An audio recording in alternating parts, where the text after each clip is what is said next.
In the case of common law couples, how is property divided? Are the rules the same as for legally married couples? In Ontario, couples who are not married or are living as common law can apply for their properties to be divided when they separate from each other.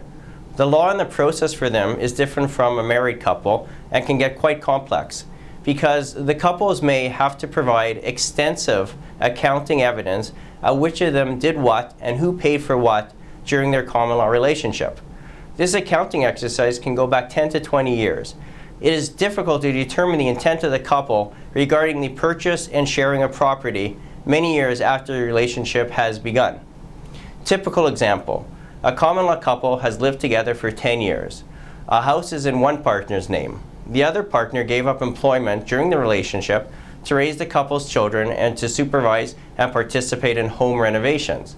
Although the home is only in one partner's name, the other partner may claim an interest in it or monetary compensation as a result of his or her contributions to the family and the property.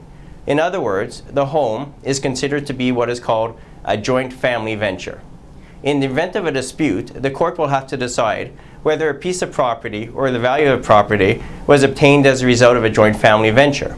In determining whether or not a joint family venture exists, the following factors will be considered, although not exhaustive. Mutual efforts. Have the parties worked together towards a common goal?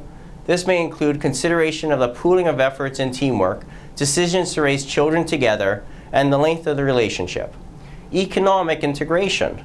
The more extensive the integration of the couple's finances, economic interests, and economic well-being, the more likely it is that they should be considered as having been involved in a common or joint family venture. Actual intent. Did the parties intend to form a joint family venture? These intentions may be shared, stated, or inferred by the parties' actions. Did the parties hold themselves out as being equivalent to married to others? Was the relationship long and stable? Another factor to consider is the priority of the family. Did the parties plan for their financial future together? Did one party give up his or her employment for the common financial future of the family, including children? Is one party left in a worse position than he or she otherwise would have been if he or she had not acted in a way to assist the family to his or her financial detriment? Mutual benefit conferral. The respective contributions of the parties are taken into account in determining the claimant's proportionate share. However, the weighing of benefits is not an exact science. It calls for the reasoned exercise of judgment in light of all the circumstances and the evidence. Benefits are not necessarily monetary. Labor, time raising the children are also important factors. Once the court determines that there is a joint family venture, courts will then decide on the appropriate remedy. Courts have significant discretion in terms of the appropriate remedy. For instance, if a percentage interest in the joint family venture is awarded to a common law spouse, such percentage may be anywhere from 1 to 100%, depending on the evidence and the particular circumstances of the case.